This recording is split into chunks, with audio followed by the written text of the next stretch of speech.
Hello दोस्तों, मैं Aryan Shukla, business adviser and founder online business workshop. आज हम बात करेंगे ग्रुप का संचालन कैसे करें या संगठन का संचालन कैसे करें। आजकल हम ऐसा देखते हैं कि व्हाट्सएप पर ग्रुप बनाए जाते हैं, फेसबुक पर ग्रुप बनाए जाते हैं या संगठन बनाए जाते हैं, या कुटुंब ऐप पर संगठन बनाए जाते हैं, या और भी प्लेटफॉर्म हैं जहाँ पर संगठन या ग्रुप बनाए जाते हैं। लोग इनसे जुड़ते हैं या लोगों को इनसे जोड़ा जाता है, जिनका उद्देश्य भी भिन्न भिन्न हो सकता है, जिनका उद्देश्य भी भिन्न भिन्न हो सकता है। किसी में एडमिन एक होते हैं, किसी में एडमिन एक से अधिक होते हैं। इसमें किसी प्रकार की विचारधारा का प्रचार हो सकता है, कार्य का प्रचार हो सकता है, तथा खेल कूद मनोरंजन आदि तमाम सारे उद्देश्यों को लेकर के ग्रुप्स बनाए जाते हैं। अब कुछ ग्रुप्स का जो हमने अध्ययन किया है, अध्ययन किया या मान लिया जुड़े, तो कुछ चीज़ों को फील किया गया, कुछ चीज़ों को फील किया गया, तथा कुछ ऐसे भी ग्रुप्स देखे गए जो कि जिनमें केवल एडमिन ही पोस्ट कर सकता था, एडमिन ही पोस्ट कर सकता था, उसमें सदस्यों को पोस्ट करने की इजाज़त नहीं थी।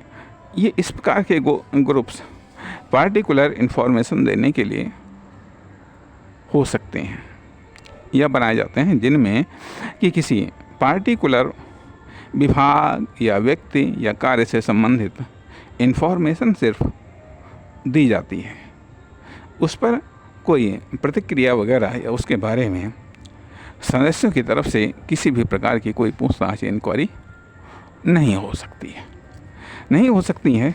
लेकिन अब यहाँ पर हम ये बात बताना चाहेंगे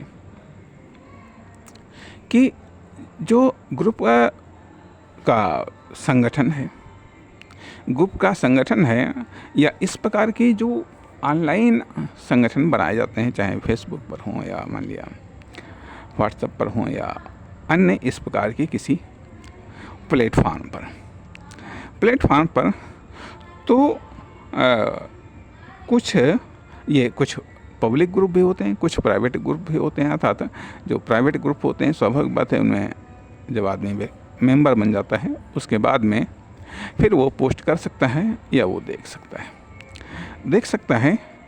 तो सवाल इस बात का उठता है कि इनमें एक चीज़ और भी देखी गई कि एडमिन तो एक्टिव होते हैं, लेकिन कुछ ही सदस्य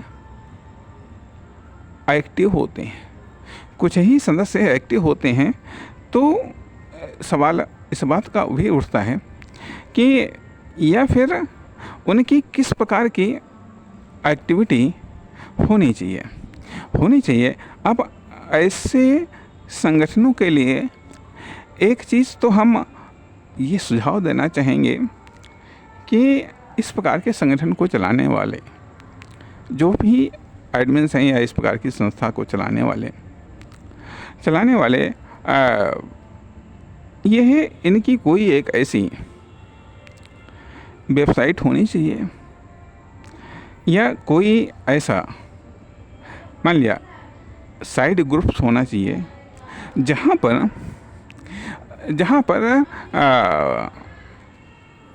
सिर्फ एडमिन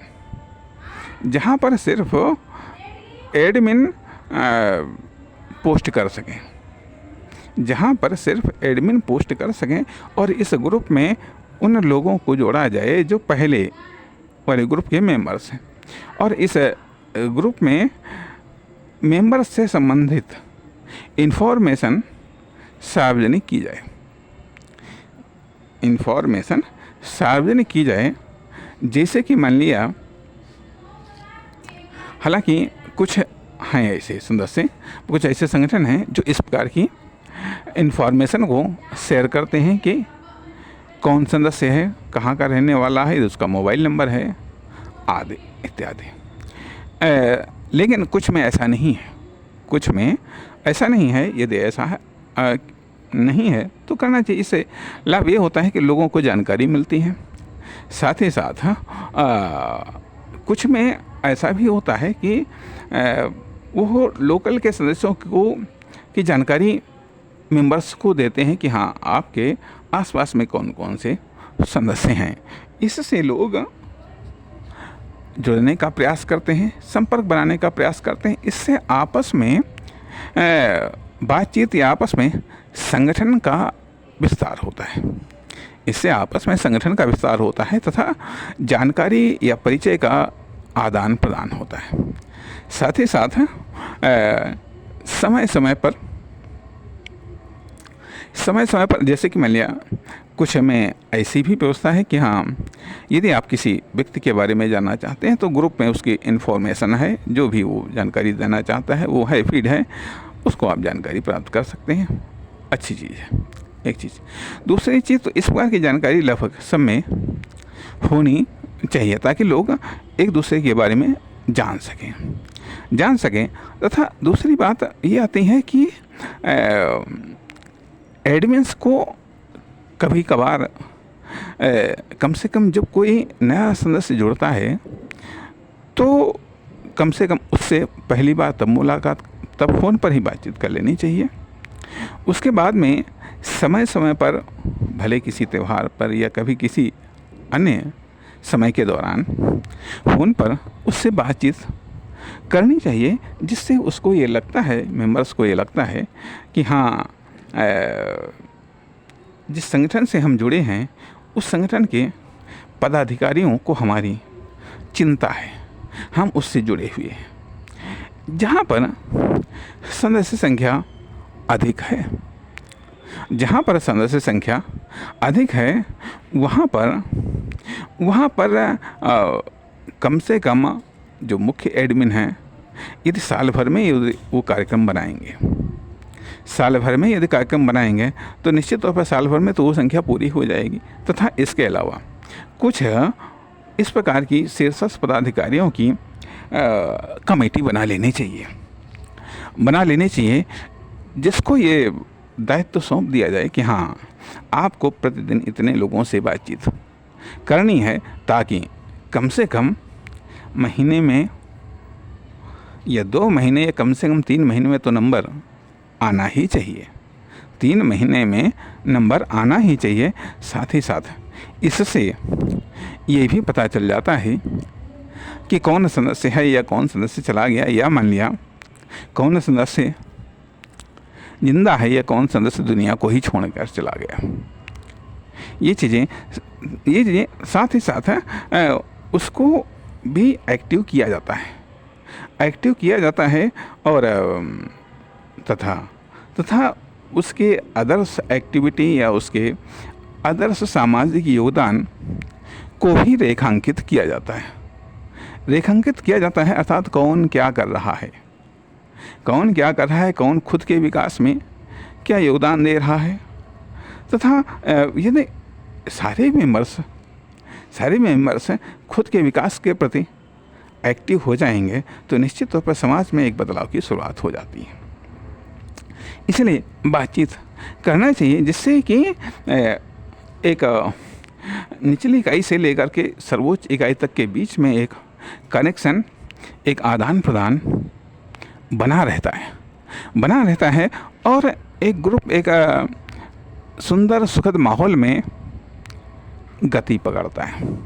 साथ ही साथ ऐसे मेंबर्स जो ग्रुप के मेंबर्स के साथ में बातचीत करने में इंटरेस्ट रखते हैं तो उन्हें अपना मोबाइल नंबर शेयर करना चाहिए और इस बात के साथ कि हाँ, हम आपसे संपर्क करने में रुचि रखते हैं या आपसे बातचीत करने में हम रुचि रखते हैं। इससे सदस्यों के बीच में आपस में संवाद विकसित होते हैं। जब संवाद विकसित होते हैं तो परिचय विकसित होता है। परिचय के साथ में आपसी संबंध मजबूत होते हैं। जब सदस्यों के आपस में संबंध मजबूत होते हैं तो पूरा का पूरा संगठन मजबूत होता है। पूरा का पूरा संगठन मजबूत होता है। तथा तीसरा सुझाव यह है कि प्रत्येक संगठन में कुछ लोग ऐसे होते हैं जो एक्सपर्ट होते हैं, जो किसी न किसी फील्ड में एक्सपर्ट होते हैं, किसी न किसी फील्ड में वो सफल होते हैं, किसी न किसी फील्ड में वो कामयाब होते हैं, किसी न किसी फील्ड में कामयाब होते हैं। तो ऐसे लोगों को ग्रुप में सार्वजनिक किया जाना चाहिए और ऐसे लोग समय समय पर सदस्यों का अपनी फील्ड से संबंधित मार्गदर्शन करें। भले ही मान लिया कोई यदि धार्मिक संगठन है, भले ही धार्मिक संगठन है, लेकिन कोई उसमें राजनीति में इंटरेस्ट रख सकता है, कोई खेलकूद में इंटरेस्ट रख सकता है, कोई एम्प्लॉयमेंट में इंटरेस्ट रख सकता है, कोई बिजनेस में इंटरेस्ट रख सकता है, कोई सांस्कृतिक कार्यक्रम में इंटरेस्ट रख सकता है। क्योंकि हमें विकास करना है, हमें ब्राह्मणों के सर्वांगीण विकास पर फोकस करना है। हमें मतलब कहना चाहिए कि यहाँ पर तो एक हमने उदाहरण दिया है कि हमें अपने सदस्यों के सर्वांगीण विकास पर, चाहे वो कोई ब्राह्मण संगठन हो, क्षत्रिय संगठन हो, या कोई हिंदू संगठन हो, या कोई अदर संगठन हो, हमारा उद्देश्य सदस्यों के सर्वांगीण विकास पर फोकस करना है, न कि पार्टिकुलर फील्ड से संबंधित, न केवल धर्म पर केंद्रित करना है, न केवल बिजनेस पर केंद्रित करना। ये बात अलग है कि एक हमारा टारगेट मुख्य फोकस है, अर्थात मेन टारगेट, हेल्पिंग टारगेट और कम्प्लीमेंट टारगेट। इस तरीके से एक तो हमारा मुख्य उद्देश्य होता है। ये धार्मिक संगठन है तो बेशक मुख्य उद्देश्य धार्मिक फोकस करना है, लेकिन धार्मिक के साथ ही साथ हमें सदस्यों के सर्वांगीण फोकस पर भी ध्यान केंद्रित करना चाहिए। तभी सारे सदस्य जुड़े रह सकेंगे, एक्टिव रह सकेंगे तथा उन्हें संगठन का लाभ मिल सकेगा। उन्हें संगठन का या संगठन के सदस्यों की उपलब्धियों का या मार्गदर्शन का लाभ मिल सकेगा। साथ ही साथ जब इस प्रकार के सफल या कामयाब लोग अपना अनुभव शेयर करते हैं, अपनी उपलब्धियों को शेयर करते हैं, बाधाओं, दिक्कतों, अनुकूलताओं को शेयर करते हैं, उससे उस फील्ड में आने वाले नई पीढ़ी का मार्गदर्शन करता है। अर्थात जहाँ एक तरफ हमारा उद्देश्य ये होना चाहिए कि सदस्यों का सर्वांगीण विकास, वहीं नई पीढ़ी को भी मार्गदर्शित करना है। और नई पीढ़ी को मार्गदर्शित वही लोग कर सकते हैं जो कि किसी न किसी फील्ड में टॉपर हैं या एक्सपर्ट हैं या फिर अपनी फील्ड में कामयाब सक्सेसफुल हैं। इसलिए ऐसे लोगों को निश्चित तौर पर अपने नंबर्स को सार्वजनिक करना चाहिए तथा अपना टाइम भी सार्वजनिक करना चाहिए, जिससे सदस्य का मतलब ग्रुप का कोई भी सदस्य उनसे फ़ोन पर बातचीत कर सके और उनके अनुभव या उनके स्ट्रगल का या उनकी सफलताओं का लाभ उठा सके। क्योंकि इससे संगठन मजबूत होता है। अब ये तो 3 सुझाव रहे मुख्य रूप से शीर्षस्थ पदाधिकारियों के लिए। अब थोड़ी बात करते हैं हम सदस्यों के लिए कोई संगठन क्यों इम्पोर्टेंट है, क्यों महत्वपूर्ण है। स्वाभाविक बात है कि जिस संगठन या जिस प्रकार की विचारधारा है, जिस प्रकार से आपका इंटरेस्ट होता है, तो उस प्रकार के आप संगठन से जुड़ते हैं। यहाँ पर हम ये सोच सकते हैं कि 3 प्रकार के लोग सदस्य से मतलब संगठन से जुड़ते हैं। एक तो वो जो लर्नर, जो कुछ सीखना चाहते हैं, जो कुछ जानना चाहते हैं, जो कुछ देखना चाहते हैं, कुछ पाना चाहते हैं। दूसरे वो जो वर्कर, जो संगठन में कुछ कार्य करना चाहते हैं, संगठन में कुछ कार्य करना चाहते हैं, कुछ अपनी एक्टिविटी करना चाहते हैं, कुछ अपने आप को दर्शित या प्रदर्शित करना चाहते हैं। तीसरे वो जो संगठन को लीड करना चाहते हैं, जो संगठन को लीड करना चाहते हैं, जो संगठन के सदस्यों को, संगठन की प्लानिंग्स को, संगठन की योजनाओं को, संगठन के विजन को, संगठन के मिशन को आगे ले जाना चाहते हैं, जो कि संगठन के उद्देश्य, नीतियों, कार्यक्रमों इनके द्वारा सदस्यों को लाभान्वित करना चाहते हैं, उनके विकास में, उनके पार्टिकुलर विकास में या बहुमुखी विकास में अपना योगदान देना चाहते हैं। तो ये 3 कैटेगरी के सदस्य जुड़ते हैं। अब जो यहाँ पर जो कंट्रोल रूम है, ग्रुप्स का या इस प्रकार की संस्थाओं का जो कंट्रोल रूम्स है, उसे इस प्रकार के तीनों कैटेगरी के सदस्यों की आवश्यकताओं को, ज़रूरतों को ध्यान में रखते हुए दिशा निर्देश, मार्गदर्शन या पोस्ट जारी करनी चाहिए, ताकि तीनों कैटेगरी के लोगों की आवश्यकताओं को पूरा किया जा सके, तथा तीनों कैटेगरी के लोगों या सदस्यों को ऐसा ये लगना चाहिए कि तीनों कैटेगरी के सदस्य उनके लिए इम्पोर्टेंट है।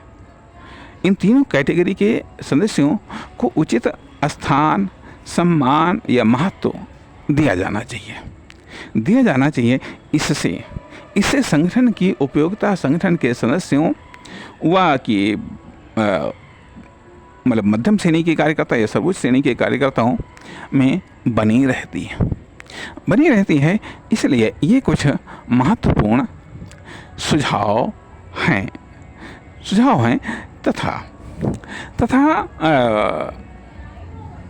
संगठन या ग्रुप अपने आप में एक संभावनाओं को प्रदर्शित करता है, किसी भी लेवल पर, किसी भी प्रकार के सदस्यों के लिए। इसलिए यह ज़रूरी है कि हम इस प्रकार के संगठनों से समझें, जानें, जुड़ें और अपनी उपस्थिति को दर्ज करवाएं। फिर कभी मिलेंगे। नमस्कार, धन्यवाद।